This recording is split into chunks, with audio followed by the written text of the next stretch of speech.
အဲ့ဒါနဲ့ကျွန်တော်လွင်မိုးနဲ့မြက်ကေတီအောင်နဲ့ကျွန်တော်ရုပ်ရှင်ကားတကရိုက်ပြန်ဗီဒီယိုကရိုက်တဲ့ခါမှာအဲ့လိုပဲမြက်ကေတီအောင်ရွာတွေကလူတွေကဝိုင်းဆွဲကြလွင်မိုးကြတော့သူ့မျက်နှာနဲ့လိုက်တယ်လေပြောင်ဆက်ဆက်နေဆိုတော့အဲ့ကောင်ပြေးထွက်လာကောင်မလေးကအိုးကိုကျမကိုကဲပါဆိုလွင်မိုးကလှည့်ကြည့်နင်းတော့ငါကဲခြင်းတယ်ဒါပေမဲ့မိန်းကလေးကိုလွတ်လိုက်လို့ငါပြောလို့မရဘူးဟာစင်စာလည်းတင်လဲတော့တကားလုံးပိတ်ပြတာလားသူတို့ရွဲ့လို့တဲ့ကျွန်တော်လည်းလုံးတော့လုံးမိပါတယ်ဒါပေမဲ့ကျွန်တော်မလုံးမိတဲ့ကိစ္စတစ်ခုရှိတယ်ကျွန်တော်စင်စာတင်တယ်ကျွန်တော်စင်စာကိုစိန်ခေါ်ပြီးရိုက်တယ်ဒီကားကိုစင်စာတကတ်မှမဖြတ်စေရဘူးဆွေမျိုးတွေအကြောင်းရိုက်တယ်ကျွန်တော်အမျိုးတွေမပါပါဘူးစင်မျိုးတွေအမျိုးတွေရုပ်ရှင်တွေကအမျိုးတွေပြောတာအဲ့ဆွေမျိုးတွေထဲမှာကောင်လေးတစ်ယောက်နဲ့ကောင်မလေးတစ်ယောက်ကအိမ်အောင်ကြကောင်မလေးဘက်ကအမျိုးတွေကလည်းအိမ်ပေါ်တက်လာကောင်လေးဘက်ကအမျိုးတွေကလည်းအိမ်ပေါ်တက်လာဟိုဘက်အမျိုးဒီဘက်အမျိုးလာပြီးရှုပ်ကြခြာလက်ဘက်တွေရမ်းကုန်တာဒါလေးပဲရိုးလေးကြီးစရာတက်ရိုက်တာဟုတ်တယ်ဗျစင်စာလည်းတင်လိုက်တော့တကတ်မှအဖြတ်မခံရဘူးအေးဒါပေမဲ့ထူးဆန်းတယ်ဗျကျွန်တော်စင်စာလည်းဥက္ကဋ္ဌခေါ်တွေ့ဇက်ကားနာမည်ပြင်ပေးပါဟာတကတ်မှမဖြတ်ဘူးဇက်ကားနာမည်ဘာလို့ပြင်ရမှာလဲကျွန်တော်ဇက်ကားနာမည်ကအမျိုးကိုချစ်ပါအဲ့တော့ကို့အမျိုးကိုချစ်ခိုင်းတာလေအမျိုးကိုချစ်ပါဆိုတာဘာဖြစ်လို့လို့မဟုတ်ပါဘူးဗျာကိုစားကနာရေကျွန်တော်တို့တေချာစဉ်းစားပါအမျိုးကိုချစ်ပါဆိုတာခမရအမြစ်ကိုချိုးပါလို့ပြောတာဟာကျွန်တော်တော့မတွေးမိဘူးအဲ့လိုမှန်းသိရင်ကျွန်တော်အစတည်းကအမြစ်ကိုချိုးပါလို့ထည့်လိုက်ရင်ကျွန်တော်အမျိုးချစ်ပါပြန်ဖြစ်မှာကဲအဲ့ဒါမျိုးလဲစဉ်းစားသည်အဲ့သူများတဲ့တဲ့လုံရင်တို့ကပြောင်းပြန်မြင်တတ်တယ်ဘယ်လိုအမျိုးတွေလဲတော့မသိဘူးအဲ့ဒီလိုစဉ်းစားတွေရဲ့တင်းကျပ်တဲ့ဟာတွေအခုရော့ပေါ်လာပါတယ်အဲ့တော့ကျွန်တော်တို့ဒီ liberalization ဆိုတဲ့ကာလထဲမှာပဲရှိသေးတယ်ကျွန်တော်ထပ်ပြီးတော့ခိုင်ခိုင်မာမာပြောတာပါတင်းကျပ်ခဲ့တာတွေကိုရှော့ပေးနေတော့မှရှိပါတယ်မော်တော်ကားတွေဈေးကြီးတယ်ရှော့အခုတော်တော်ရော့လာပြီကားဈေးဒီတက်ထပ်ကြဖို့လိုပါသေးတယ်တယ်လီဖုန်းတွေလည်းထားပါတော့ဘလို့ဖြစ်ဖြစ်အကောင့်ဘက်ကလက်ပြောရင်43သိန်းလောက်ကနေ2သိန်းထိကျလာရှော့လာဒီလိုပဲတစ်ခုပြီးတစ်ခုရှော့လာတဲ့တင်းကျပ်မှုတွေကိုရှော့တဲ့ကာလပဲရှိသေးတယ်ဒီမိုကရေစီပြုပြင်ပြောင်းလဲရေးဆိုတာကိုကျွန်တော်တို့မရောက်သေးပါဘူးသွားနေတုံးပဲမရောက်သေးဘူးအဲ့တော့အဲ့လိုသွားတဲ့အခါမှာကျွန်တော်ဒီနေ့ခေါင်းစဉ်တက်ထားတဲ့ ABCD ကျွန်တော်တို့မိဘပြည်သူများရောအစိုးရရောနှစ်ခုလုံးကအဲ့ဒီ ABCD ကိုလိုပါလိမ့်မယ် A ဆိုတာကျွန်တော်စပြောချင်တယ် A ဆိုတာမှာ A 3လုံးကျွန်တော်ပြောပါတယ် A တစ်လုံးကတော့ adaptation လို့ခေါ်ပါတယ်ကျွန်တော်ဗမာလိုပြောရမယ်ဆိုရင်အံဝင်ခွင်ကြဖြစ်အောင်လုပ်ရပါကျွန်တော်တို့အိမ်မှာ220မီပလက်ပေါက်မီအား220ဘို့အားလာတယ်ဆိုရင်110ဘို့အားရှိတဲ့ပစ္စည်းယူလာရင်ဒီနှစ်ခုကိုအံဝင်ခွင်ကြဖြစ်အောင်အလေကောင်က adapter ခံပေးရပါဒီသဘောပါ adaptation လို့ခေါ်တဲ့အံဝင်ခွင်ကြဖြစ်နိုင်အောင်ကျွန်တော်တို့ဘယ်လိုပြင်ဆင်ထား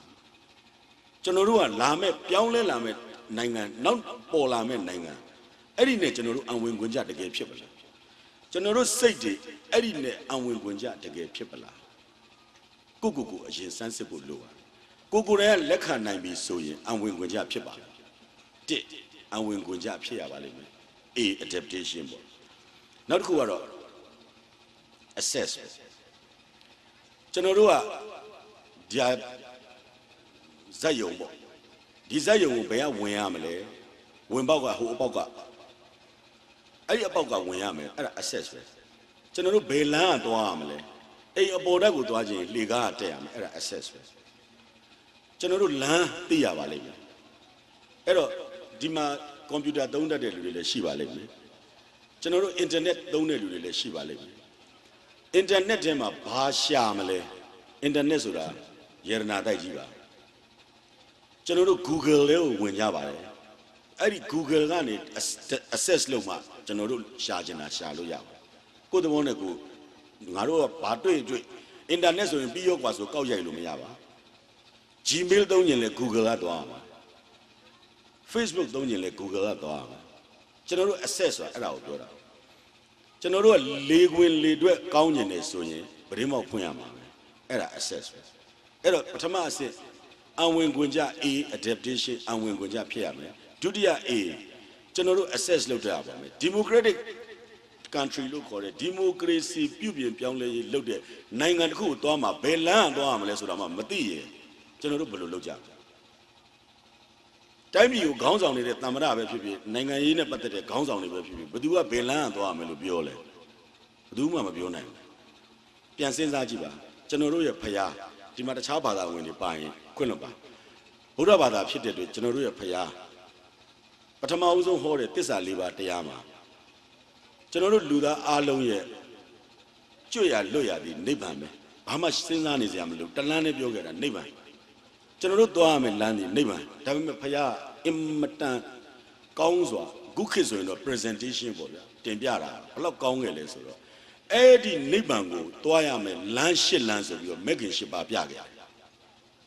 နိဗ္ဗာန်သွားခြင်းလားသွားခြင်းလေဟောမဂ်ကင်၈ပါးနဲ့သွားတခြားကသွားရင်မရောက်ဘူးဒီမဂ်ကင်၈ပါးနဲ့သွားမှအဲ့ဒီနိဗ္ဗာန်ကိုရောက်โอเคဒီမိုကရေစီနိုင်ငံတော့အဲ့ဒီမှာအဲ့ဒါသွားဖို့ဘယ်လမ်းနဲ့သွားမလဲ၈လမ်းလား၆လမ်းလား၅လမ်းလား၄လမ်းလားဘယ်သူမှလည်းမပြောဘူးဘယ်သူမှလည်းမသိပြောကြပါကျွန်တော်တို့သိအောင်လုပ်ကြအောင်ဘယ်သူမှမပြောရင်ကိုယ့်ဘာကိုပြောမယ်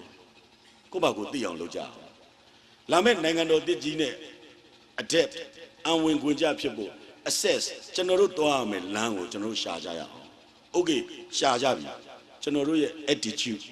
ကျွန်တော်တို့စိတ်တွေchange ကြရအောင်ပြောင်းကြရအောင်ကျွန်တော်တို့မှာကြိုက်ချင်းမကြိုက်ချင်းရှိတယ်ချစ်ချင်းမချစ်ချင်းရှိတယ်ကျွန်တော်တို့ရဲ့စိတ်အခြေခံကိုကျွန်တော်တို့ပြောင်းပြလိုက်ရင်ကျွန်တော်တို့သွားရမယ်လမ်းကိုကျွန်တော်တို့မြင်လာပါလိမ့်မယ်ကျွန်တော်တို့သွားရမယ်လမ်းကိုကျွန်တော်တို့မြင်ပြီဆိုရင်ကျွန်တော်တို့အဝင်ခွင့်ကြဖြစ်အောင်လုပ်နိုင်ပါလိမ့်မယ်အဲ့တော့A3လုံးကျွန်တော်ပြောတာ adaptation အဝင်ခွင့်ကြဖြစ်ဖို့လိုတယ်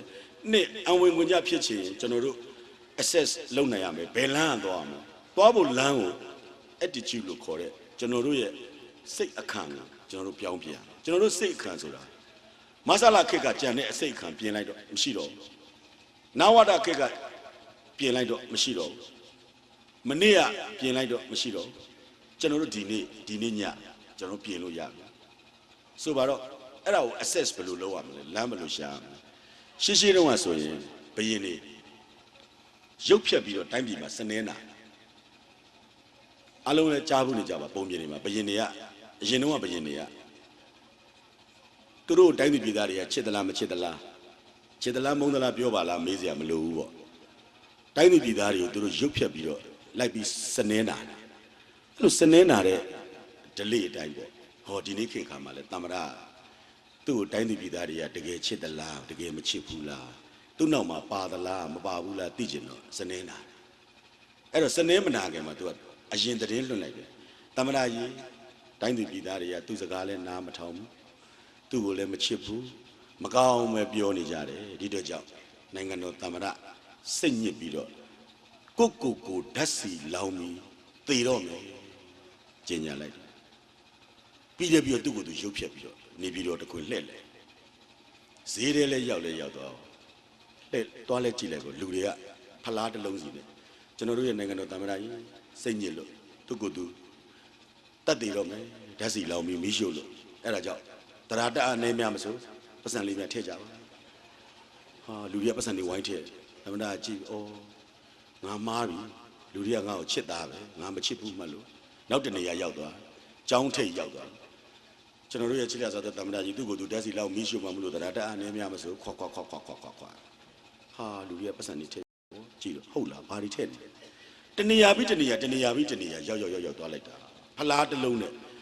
အဲ့လိုအလူခံတဲ့လူတွေကြီးပဲတွေ့တော့တမရတော်တော်စိတ်မကောင်းဖြစ်သွားငါအထင်မှားပြီငါစနေနာတာ तू ကလည်း access လုပ်တာငါစနေနာတာမှားပြီတေချာအောင်မေးလိုက်အောင်ပါအဲ့ဒါနဲ့ကောင်လေးတယောက်ကဖလားတစ်လုံးနဲ့အဲ့ကောင်လေးရှေ့သွားဘာလုပ်နေလဲကလေးဟာကျွန်တော်တမရဓာတ်စီလောင်းပြီးမီးရှို့တေမှာမို့လို့ကျွန်တော်တို့အလှခံနေတာပါဩဘယ်လောက်ရသွားပြီလဲကျွန်တော်တို့ဂါလန်90ရပါပြီခင်ဗျာကာလန်100ရရင်သူများရှုပ်တပ်လိုက်မလားတို့တခါလဲသူပတ်စံလိုက်လူခံတယ်မှတ်တာဓာတ်စီလိုက်လူခံနေတာဟိုမြန်လောင်အောင်လို့လေအဲ့ဒါ access မှားသွားတာပေါ့ဗျာဆိုတော့ကျွန်တော်တို့ကစိတ်ထဲမှာကျွန်တော်တို့မကောင်းတဲ့ကိစ္စတခုရှိတယ်ကျွန်တော်ဆိုရင်ကျွန်တော်တို့ရဲ့ attitude ကိုချိန်ရမယ်လို့ကျွန်တော်ပြောတယ်ကျွန်တော်တို့ရဲ့ attitude ဆိုကျွန်တော်တို့ရဲ့စိတ်အခါကိုပြောင်းရမယ်လို့ကျွန်တော်ပြောတယ် ကျွန်တော်စိတ်ထဲမှာနာပြီးတော့ခံစားရတဲ့ရုပ်ရှင်ဇာတ်ကားတကားရှိတယ်အဲ့ဇာတ်ကားဂျပန်ရိုက်တယ် Hub of Burma ဆိုဗမာစောင်းပေါ့အဲ့ဇာတ်ကားထဲမှာဂျပန်စစ်သား2ယောက်ကတင်မိုးပေါ်မှာကြောမိပြီးတော့တနက်ကိုဟောတယ်လို့ကြိုင်ပြီးစကားပြောလာတယ်ဟဲ့အောင်နဲ့ငါတို့ကဗမာဆိုတာလည်းမသိဘူးဗမာပြည်မှာလည်းငါတို့အမျိုးတယောက်မှမရှိဘူးဗမာပြည်ဆိုတာလည်းဘယ်နာရှိမှငါတို့မသိဘူးငါတို့ဘာဖြစ်လို့ဗမာပြည်ကိုစစ်သွားတိုက်ကြရမှာလဲနောက်ဂျပန်ပြန်ဖြေတယ်ဒီမှာကွာမင်းမှတ်ထားကိုစီးမဲ့ယထာတော်ကိုမဆောက်တတ်တဲ့လူမျိုးတွေမို့လို့ငါတို့ကသူတို့ကိုသွားကဲတင်မှာနာလိုက်တာအဲ့ဒါ1945ခုနှစ်ကကိုစီးမဲ့ယထာတော်ကိုမဆောက်တတ်တဲ့ဗမာတွေကိုကယ်ဖို့ဂျပန်တွေကဗမာကိုလာတာအဲ့ဒါ1945ခုနှစ်ကအခု2023ရောက်တဲ့အထိကိုရတိမဆောက်တတ်သေးဘူး gain ကိုရတိယထာကောင်းတွေလူချင်းတရုတ်ကလှမ်းမာလိုက်အိန္ဒိယကလှမ်းမာလိုက်နဲ့ဟိုမြင့်ငယ်ကယထာကောင်းတွေဆိုတာလဲဘာမှလုတ်တတ်တာမဟုတ်ဘူးဟိုအားနဲ့တရားနဲ့ဖြတ်ပြီးဆက်ယုံပဲတတ်တာအဲ့တော့ကျွန်တော်တို့ကကိုယ်စိတ်အခန့်ကိုဘာလို့မပြောင်းနိုင်သေးတာလဲကျွန်တော်တို့ကိုယ်တိုင်ငါတို့စီးကျင်တဲ့ကားကိုငါတို့လုံနိုင်ရမယ်ငါတို့စီးကျင်တဲ့ယထာကိုငါတို့လုံနိုင်ရမယ်ဆိုစိတ်ဘာလို့မပြောင်းနိုင်သေးတာလွန်ခဲ့တဲ့နှစ်20ကကျွန်တော်တို့မူဆယ်ကိုရောက်သွားတဲ့အချိန်မှာတရုတ်ပြည်ကိုဗမာပြည်ကနေမော်တော်ကားပို့ရတယ်တရုတ်တွေကဗမာပြည်ကကားကိုအကြီးအကျယ်ဝယ်ဗမာပြည်ကကားဆိုတာဗမာပြည်ကထုတ်တာမဟုတ်ဘူးယူရီးယားလာတဲ့ကားဗမာအလဲကောင်မှာခံပြီးတော့ကားကိုတရုတ်ပြည်ကိုပို့ပြတယ်အဲ့ဒီတုန်းက1994နဲ့95ခုနှစ်ကစူပါဆလွန်းတစ်စီးကို4သိန်းနဲ့3000 4သိန်းနဲ့6000အဲ့လောက်ပဲရှိတယ်တရုတ်ပြည်ကိုပို့လိုက်တဲ့အခါမှာ330ရတယ်အရမ်းမြတ်တော့ဗမာပြည်ကလူတွေအကုန်မော်တော်ကားတွေကိုတရုတ်ပြည်ပို့နောက်နှစ်20ကြာလာတဲ့အခါမှာတရုတ်ပြည်ကကားတွေကဗမာပြည်ကိုပြန်ဝင်လာတယ် KIA လို့အခုပြောနေကြတယ် Kia Motor လို့ FAW လို့ပြောတယ်4လို့ဆိုတဲ့တရုတ်ကားတွေအကုန်ပြန်ဝင်လာတယ်ကျွန်တော်တို့အခုစီးနေရတဲ့တရုတ်ကားတွေ Cherry ကားဝင်လာတယ်တရုတ်ကားတွေဗမာအခုတည်းကားမလုပ်တော့ကျွန်တော်တို့ကကားကိုယူရီးယားနဲ့ယူပြီးတရုတ်ပြည်ကိုပို့တယ်တရုတ်ကအဲ့ဒီကားတွေကိုဒဇစီဖြုတ်တယ်သူတို့ကသူတို့ပြန်ဆင်တယ်ဗမာပြည်ကိုပြန်ရောင်းတယ်ကျွန်တော်တို့ဝယ်စည်းနေရတယ်အခု Cherry ကားဆိုတာသူတို့စီကကျွန်တော်တို့ဝယ်စည်းနေရတယ်ကျွန်တော်တို့ယူရီးယားကစိုက်ကယ်တွေကိုယူတယ်တရုတ်ပြည်ကိုပို့တယ်အခုလည်းကြာတော့တရုတ်ပြည်ကစိုက်ကယ်တွေကိုကျွန်တော်တို့ယူစည်းနေရတယ်အဲ့ဒီတော့ကျွန်တော်တို့ကအခွင့်အလမ်းရှိရတာနဲ့ကိုယ့်စီကပစ္စည်းသူ့စီပို့ရတာနဲ့ကျွန်တော်တို့ရဲ့စိတ်အခန့်ကငါတို့26သိန်းရရင်တော်ပါပြီကွာဆိုတဲ့စိတ်ပဲရှိသေးတယ်ငါတို့ကားတစ်စီးကိုဘယ်လိုစောက်တယ်လဲငါတို့လဲတစ်စီးကိုဘယ်လိုစောက်တယ်လဲငါတို့စိုက်ကယ်တစ်စီးကိုဘယ်လိုတီဆောက်တယ်လဲဆိုတာကိုမလေ့လာခဲ့ကြဘူးလေ့လာနိုင်ခဲ့ကြဘူးဒါကျွန်တော်တို့ပြည်သူအပြစ်မဟုတ်ဘူးလေ့လာခွင့်မပေးခဲ့တဲ့အစိုးရရဲ့အပြစ်အဲ့တော့ကျွန်တော်တို့ဒီနေ့ကစလေ့လာလို့ရပါတယ်ကားတစ်စီးစောက်တာလေယာဉ်မြန်တစ်စီးစောက်တာတနည်းအားပဲကျွန်တော်တို့စီကနေထူးထူးခြားခြား Airbus တစ်စီးဝယ်တယ်တနေ့ရပဲဗမာပြည်ရောက်တယ်မနေ့ရပဲအဲ့လေမြန်မပြန်တော့လို့ဟိုမှာပြဿနာတက်နေတယ်ဟိုမှာရက်နေရပြီအခုလေမြန်ပြင်ဖို့ဆိုပြီးတော့အင်ဂျင်နီယာတွေပြန်ခေါ်ရတယ်အဲ့လေမြန်ကိုမပြင်နိုင်ဘူးကျွန်တော်ဆိုမန္တလေးလေဆိပ်ရောက်တယ်ကျွန်တော်ရဲ့ကိုအရိုင်းရယ်လွင်မိုးရယ်3ယောက်မန္တလေးလေဆိပ်ရောက်တော့လေမြန်ပေါ်မှာထိုင်ပြီးပြီနော်ရန်ကုန်ကိုပြန်ဖို့လေဆိပ်ပေါ့လေမြန်ပေါ်မှာထိုင်ပြီးပြီထိုင်ပြီးတော့မှလေမြန်မထွက်ပါဘူးတဲ့ဟောဘာလို့တော့ဆိုတော့လေမြန်တကားပိတ်မရလို့ဟောလေမြန်တကားမပိတ်မှတော့ကျွန်တော်တို့ဘယ်လိုတွားလို့ရမလဲအပေါက်ကြီးပွင့်တယ်မှာဟောအဲ့လေမြန်တကားပိတ်မရလို့မန္တလေးမှာကျွန်တော်တို့ညအိပ်ရတယ်အဲ့ဒီတကားကိုပြန်မလုပ်တော့အဲ့ဒီအင်ဂျင်နီယာပြန်ခေါ်ရတာဟိုယူရီးယားအင်ဂျင်နီယာပြန်ခေါ်ရတာဆိုတော့ကျွန်တော်တို့စီးတဲ့လေမြန်ကျွန်တော်တို့စီးမဲ့မော်တော်ဆိုင်ကယ်ကျွန်တော်တို့စီးမဲ့မော်တော်ကားကျွန်တော်တို့စီးမဲ့ယထာကျွန်တော်တို့ဘာလို့မလုပ်နိုင်ခဲ့ရတာခေတ်အဆက်ဆက်ကအစိုးရတွေမကောင်းခဲ့ကြထားလိုက်တော့ဒီနေ့ကစကျွန်တော်တို့ကိုယ့်ရဲ့စိတ်အခါကိုပြောင်းပြီးဟုတ်ပြီချင်းကပ်ပုံကကျွန်တော်တို့ပြောင်းဖို့လိုသွားပြီဘလို့ချင်းကပ်ရမှာလဲစီးယုံနေမဟုတ်ဘူးငါတို့ကိုယ်တိုင်လုံနိုင်အောင်ဘာတွေလိလာဖို့လိုမလဲလို့ကျွန်တော်တို့ချင်းကပ်ဖို့လိုပါဒါကျွန်တော်ပထမအဆင့် A ကိုကျွန်တော်ပြောတာ A ကနေနောက်တစ်ဆင့်တက် B ရောက်သွားမယ်အဲ့ဒီ B မှာ behavior အားလုံးသိပါတယ်အမှုအကျင့်ပေါ့ကျွန်တော်တို့မှာစွဲနေတဲ့အမှုအကျင့်တွေရှိတတ်ကြတယ် ဆိုပါတော့ဒီမှာကျွန်တော်ရဲ့တူတွေညီတွေညီမတွေတူမတွေရှိသူစင်မီးဆွဲရက်တာမှမွေးတယ်သူ့ရဲ့အမူအကျင့်တစ်ခုကဆွဲနေတယ်ဘာလို့လဲသူ့ရွာကိုသူတိတ်ချစ်တယ်ဘွဲရအောင်တင်ပြီးတော့ရွာပြန်သွားတယ်မြို့မှာနေဒီမှာအလုပ်လုပ်ဆိုလည်းမလုပ်ဘူးကျွန်တော်တို့အဲ့ဒီဆွဲနေတဲ့အမူအကျင့်ကပြင်သိရင်ပြင်ရမယ်ပြောင်းသိရင်ပြောင်းရမယ်မပြောင်းဘူးဆိုရင်ကျွန်တော်တို့ဘယ်လိုလုပ်ကြမလဲလူတွေမှာရှိပါတယ်ဒေတာဆွဲရှိတယ်ပုံကိုယ်ဆွဲရှိတယ်မှန်တယ်သို့တော့ပြင်သစ်နဲ့ကျွန်တော်တို့ရဲ့ behavior လို့ခေါ်တဲ့အမူအကျင့်တွေကျွန်တော်ပြင်ရမယ်ဒီမိုကရေစီနိုင်ငံတော်ကြီးစီကိုရောက်ရင်မဆလာခစ်ကလို့တပါတီစနစ်အောက်ကလို့စပွဲကုန်ကြီးအောက်မှာထိုင်ပြီးဟဲ့ဟိုဟာလှုပ်လိုက်စမ်းဒီဟာလှုပ်လိုက်စမ်းဒါလာမပြောနဲ့တောမှာသွားပြောနာသေသွားမယ်နေရေးရိုက်ပလိုက်အဲ့လိုလူမျိုးတွေမလိုချင်တော့ရဝဒရုံးကနေလှမ်းပြီးဟိုလူလာခဲ့အဆင့်ခေါ်တာအဲ့ကောင်ပါပရိုက်ပလိုက်အဆင့်ခေါ်မင်းလာခေါ်မင်းငါလို့စီလာခေါ်လို့ပြောလိုက်ဘာမှရက်ကွက်တာရက်ကွက်ပါခေါ်လဲကိုအုတ်ချုပ်ရည်မူလားရက်ကွက်အုတ်ချုပ်ရည်မူကခေါ်လို့လာခဲ့ပါလို့ဆိုတာမျိုးမသွားနဲ့ဘာကိစ္စရှိတယ်အရင်လာပြောပြီးမှသွားအလကားနေသူခေါ်စရာမလိုဘူးသူဘယင်မဟုတ်ဘူးနားမထောင်ပါနဲ့အဲ့ဒီအမိန်ဆိုတာကိုမလိုဘူးအမိန်မလိုချင်ဘူးကျွန်တော်တို့စီအကြောင်းကြားပါဘာအကြောင်းနဲ့တွေ့ချင်တာအကြောင်းကြားရေးလဲအောင်ရှင်းပြရင်လာမယ်ကျွန်တော်တို့ကလည်းပြန်မာတာမဟုတ်ပါဘူးသဘောအပြင်အဲ့ဒီဟာတွေပြင်ဖို့လိုဘယ်သူမဆိုကျွန်တော်ပြောတာပြည်သူပြည်သားတွေနဲ့မကဘူးအစိုးရရောတခါတည်းမှာဒီမိုကရေစီဆိုပြီးတော့နေပြည်တော်ကလူတွေကပဲပြင်နေတာလားရက်ကွက်ကလူတွေကမပြင်နိုင်သေးတာလားမြို့နယ်ကလူတွေကမပြင်နိုင်သေးတာလားတိုင်းကလူတွေကမပြင်နိုင်သေးတာလားပြင်ကြပါပြင်ကိုပြင်ရမှာအဲ့တော့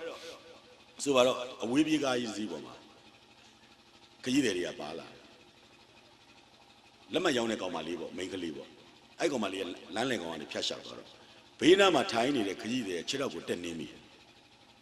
အဲ့နင်းလဲနင်းပြီအဲ့ခကြီးတွေကနေအိပ်ပျော်နေတာသူခြေထောက်ကိုလည်းတက်လဲနင်းပြီဘယ်ထပြပြန်အိပ်တော့ဘာဖြစ်လဲကောင်မလေးကရှေ့ဆက်သွားပြန်လှည့်လာတော့နောက်တစ်ခါအဲ့ဒီလူကိုပဲသူကသွားပြီးခြေထောက်သွားနင်းမိတယ်နင်းလဲနင်းပြီအဲ့လူကအိပ်နေရတယ်ပြန်အိပ်ပြောဟာဘာဖြစ်တာတော်ထူးဆန်းနေပြီဒီလူရဲ့အမူအကျင့်ကတော့တော်ထူးဆန်းနေအဲ့တော့ဒီတစ်ခါတော့တမင်တက်သွားနင်းလိုက်အောင်မယ်ကောင်မလေးကကြံပြီးတော့အဲ့ဒီလူရဲ့ခြေထောက်ကိုသွားနင်းတာနင်းလဲနင်းလိုက်ကိုအဲ့ဒီလူကဘတ်ဆိုထပြီးတဲ့အဲ့တော့ဟာဦးလေးကျမခြေထောက်ကိုနင်းနိုင်ဦးလေးကထပြီးဟေးဆိုအဲ့ဒါဘာလုပ်တာလဲငါလွတ်တော်ကိုစလေ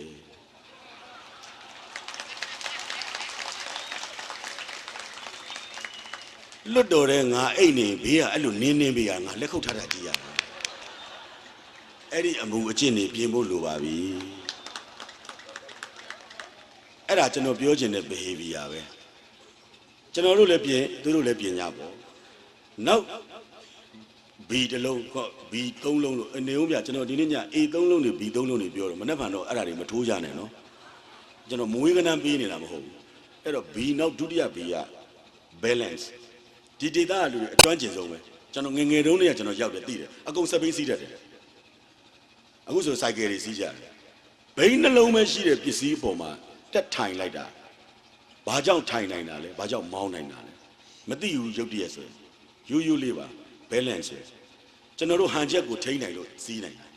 စပိန်းလည်းဟန်ချက်ထိန်းနိုင်မှာဟန်ချက်ပြည့်ရင်လဲရောစိုက်ကယ်လည်းဟန်ချက်ပြည့်ရင်လဲတာပဲအဲ့ဒါဘာနဲ့တူလဲလို့ဆိုတော့ကျွန်တော်တို့တိုင်းပြည်နဲ့တူတယ်အဲ့ဒီဟန်ချက်ဆိုတာကျွန်တော်တို့ရဲ့အသိဉာဏ်ဘဟုတုတအတွေ့အကြုံအဲ့ဒီစပိန်အဲ့ဒီစိုက်ကယ်ဆိုတာကကျွန်တော်တို့ရဲ့တယံဇာတကျွန်တော်တို့ကကျွန်တော်တို့ရဲ့တယံဇာတတွေအပေါ်မှာတက်ထိုင်ပြီးတော့ဟန်ချက်ညီထိန်းနိုင်တဲ့အတွေ့အကြုံတွေအတွေးခေါ်တွေဘဟုတုတတွေမရှိတော့အဲ့ဒီအတွေ့အကြုံတွေအတွေးခေါ်တွေဘဟုတုတတွေရှိတဲ့ဟိုတရုတ်တွေကလာပြီးလက်ပတောင်းတောင်မှာလာတူးသွားတာပေါ့ရှင်းလေးပဲကိုအသုံးမကြတော့ကိုဖင်အောင်မှာဘာရှိလို့ရှိမှမသိကိုညံ့တော့ကိုဖင်အောင်မှာဘာရှိမှမသိကိုဘယ်ပေါ်တက်ထိုင်နေမှမသိကျွန်တော်တို့အဲ့ဒီအောက်ကဂျင်းနီထွက်တယ်ဂျင်းနီထွက်ရင်ရွှေထွက်တယ်ရှင်းလေးပဲရွှေထွက်ပြီးရင်ယူရေနီယံထွက်မယ်တေချာပေါက်ပဲဘာမှမြင်နေစရာမလိုကျွန်တော်တို့မသိပေမဲ့သူတို့သိတယ်ဘာလို့သိတာလဲတယံဇာတနဲ့တူတဲ့စက်ဘိန်းကြီးကို balance လို့ခေါ်တဲ့ချိန်ညှိတတ်တဲ့အုံနောက်နဲ့ပညာနဲ့အတွေ့အကြုံနဲ့အတွေးခေါ်နဲ့ဘဟုတုတနဲ့ရှိတော့သူတို့အသုံးချပါကျွန်တော်တို့ ဒီနေ့ကစပြီအဲ့ဒီအတွေးခေါ်အတွေ့အကြုံဘဟုတုတ္တတွေရအောင်ဘာလုပ်ရမလဲစာဖတ်ရမယ်ပညာရေးကိုလိုက်လာကျွန်တော်တို့တိုင်းပြည်ရဲ့ပညာရေးကခုနဆရာကြီးမင်းကြီးကိုပြောသွားတယ်စုပ်ပြတ်တတ်နေတာပဲအမှန်တော့ဘယ်နှရောက်နေမှန်းတော့ကျွန်တော်မသိဘူးကျွန်တော်တို့တိုင်းပြည်ရဲ့ပညာရေးကျွန်တော်တို့ပြောနေတာပြည်သူတွေကိုတွေမကဘူးအစိုးရကိုပါကျွန်တော်ပြောတာပါပညာရေးလုံးဝပြင်ရမှာပြောင်းအောင်အဲ့ဒီမှာ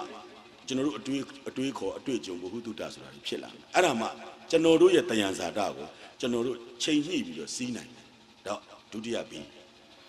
တတိယ B ကဘိုးအဲ့ဒါမကြောက်တာ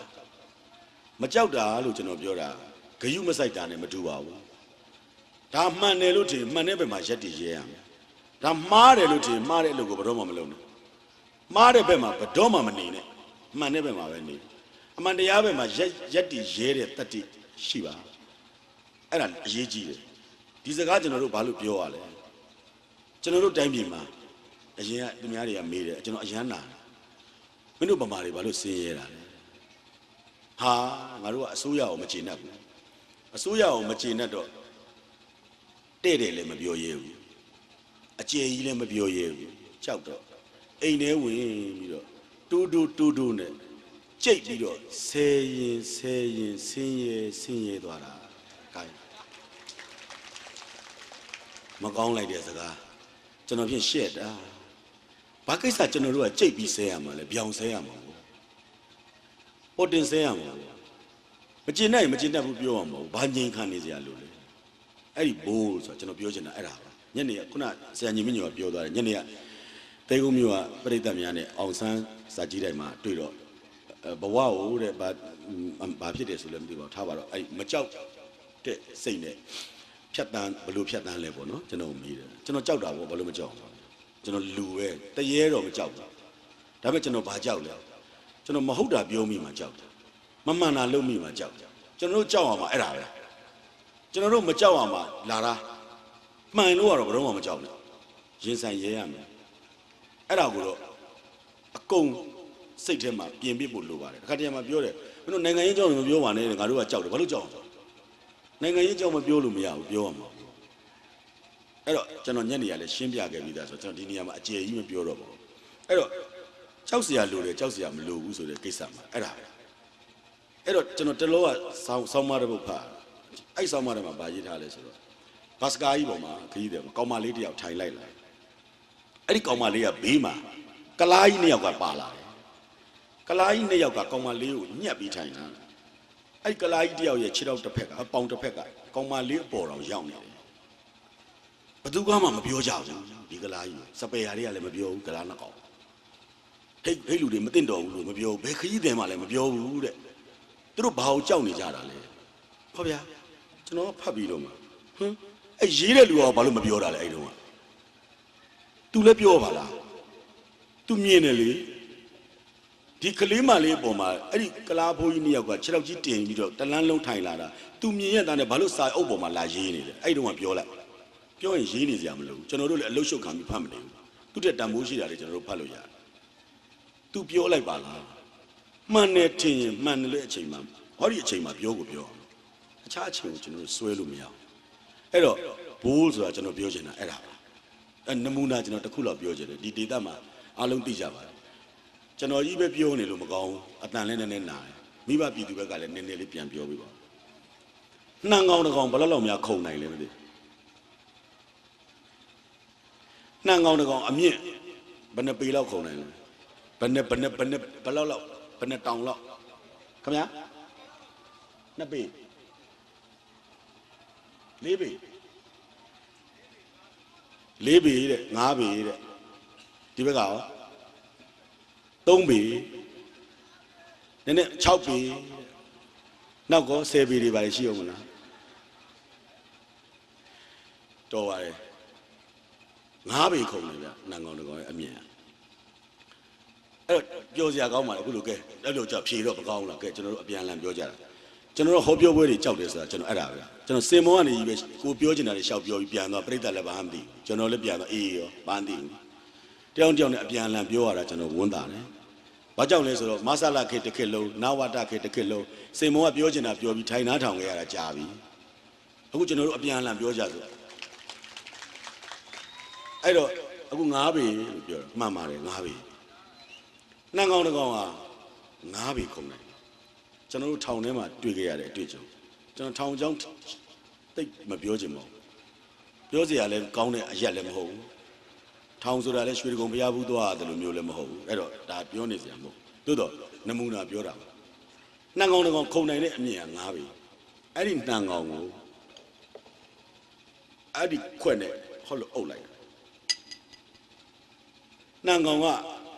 သူ့ရှေ့မှာအကုန်မြင်ရတယ်အနောက်ကိုလည်းမြင်ရတယ်ဒီလိုလည်းမြင်ရတယ်ဒီလိုလည်းမြင်ရတယ်ဒီအပေါ်ကိုလည်းမြင်ရတယ်โอเคဆိုနှံကောင်ကထခုံတယ်ဒါနဲ့တိုက်ပြီးကွက်ဆိုပြုတ်ကြတာနှံကောင်သူ့ကိုယ်သူမယုံတော့နောက်တစ်ခါထက်ခုံကြည့်ဒုတ်ဆိုတိုက်ပြီးပြန်ပြုတ်ကြတာငါမခုံနိုင်တော့ဘူးနှံကောင်စိတ်ထဲမှာ4 5 6ခါလဲခုံတော့နှံကောင်လုံးဝမခုံတော့ခုံတိုင်းတိုက်ပြီးပြုတ်ကြတာအဲ့ဒီအချိန်မှာကျွန်တော်ခွက်ကိုဟောလို့ဖယ်လိုက်နှံကောင်ဒီမှာပဲမခုံတော့သူ့ကိုယ်သူမယုံတော့သူ့မှာခုံနိုင်တဲ့အရာမရှိဘူးလို့ထင်သွားပြီအဲ့ဒီနှံကောင်လေးဒီနေရာမှာကွတ်တာလေးရှောက်နေတယ်ကျွန်တော်တို့အပေါ်မှာအုပ်ထားတဲ့အဲ့ဒီဟာကြီးအခုခွာလိုက်ပြီမရှိတော့ဘူးကျွန်တော်တို့ခုံပါလားကွတ်တာရှောက်ပါလားခုံပါအဲ့ဒါမကြောက်ပါနဲ့ဆိုတာကျွန်တော်ပြောချင်တာအဲ့ဒါပဲကျွန်တော်တို့ဘဝဒါကြီးခွာလိုက်ပြီမရှိတော့ဘူးအဲ့ဒါကျွန်တော်တို့ကြောက်စရာမလိုတော့ဘူးကွတ်တာနဲ့တော့မလျှောက်ကြပါနဲ့တော့ပြောစရာရှိရင်ပြောရဲခုံညပါအဲ့တော့တတိယဘီတလုံးဖြစ်တဲ့အလဲမကြောက်ပါနဲ့ဘိုးဖြစ်ပါလို့ကျွန်တော်ပြောတယ်အဲ့တော့ AB ဆိုတော့ C ရောက်လာပြီပေါ့ C မှာကျွန်တော်တို့အရေးကြီးတာလေးကျွန်တော်ပြောချင်ပါတယ်ကျွန်တော်တို့ရဲ့ character အဲ့ဒီ character ဆိုတဲ့စကားလုံးကကြားဘူးနေကြပါအားလုံး character ဆိုတာကဝိသေသလက္ခဏာလို့ကျွန်တော်တို့ပြောလို့ရတယ်အခုရုပ်ရှင်တွေရိုက်ကြတယ်ဒီမှာရှိတဲ့လူတွေရုပ်ရှင်မင်းသားမင်းသမီးတွေ interview တွေလည်းနားထောင်ကြဘူးမှာသို့မဟုတ်ကြည့်လဲကြည့်ဘူးကြမယ်သို့မဟုတ်ဖတ်လဲဖတ်ဘူးကြမယ်ဟာတဲ့ဒီဇက်ကားမှာသမီးရဲ့ character ကတော့ဆရာဝန်မပဲနောက်မင်းသားတစ်ကောင်ကလည်းပြောသေးတယ်နားတဲ့ဒီဇက်ကားမှာကျွန်တော်ရဲ့ character ကစစ်ဘိုလ်တဲ့မဟုတ်ဘူးဗျစစ်ဘိုလ်တို့ဆရာဝန်တို့ဆိုတာ character မဟုတ်စစ်ဘိုလ်တို့ဆရာဝန်တို့တရားသူကြီးတို့ဆိုတာအလုပ် character မဟုတ်ဘူး character ဆိုတာလူတစ်ယောက်ကသူ့တစ်ယောက်ချင်းနဲ့တစ်ယောက်ချင်းနဲ့မတူဘူးသူတို့မှာရှိတဲ့ထူးခြားတဲ့ဝိသေသလက္ခဏာကျွန်တော်ဒီနေရာမှာစကားဆက်လို့ဆိုပါတော့ဒေါ်အောင်ဆန်းစုကြည်ရဲ့ character ကဘာလဲဒီမှာ NLD တွေလည်းအများကြီးရှိကဲဒေါ်အောင်ဆန်းစုကြည်ရဲ့ character ဘာလဲပန်းပန်လာလားပသိမ်ထီးဆောင်လာလားဘာလဲဗမာဝတ်စုံဝတ်တာလားကျွန်တော်တို့ပြည်သူများဒေါ်အောင်ဆန်းစုကြည်တော့သိကြမှာပါစဉ်းစားကြည့်ပါဒေါ်အောင်ဆန်းစုကြည်ရဲ့ character ဆိုတာတစ်ခုတည်းပဲအင်္ဂလိပ်လိုဆိုရင်တော့ indomitable spirit လို့ခေါ်ပါတယ်ဘယ်တော့မှအရှုံးမပေးဘူးဆိုတဲ့စိတ်အဲ့ဒါသူ့ရဲ့ character ပဲအဲ့ဒါလေးတစ်ခုပဲသိစေချင်တာ character ဆိုတာဘာလဲလို့ကျွန်တော်ကွင်းကနေမြင်စေချင်လို့ဒီစကားကိုပြောတာအဲ့လို character တစ်ခုကျွန်တော်တို့တည်ဆောက်ဖို့အစိုးရလည်းတည်ဆောက်အောင်မယ်ကျွန်တော်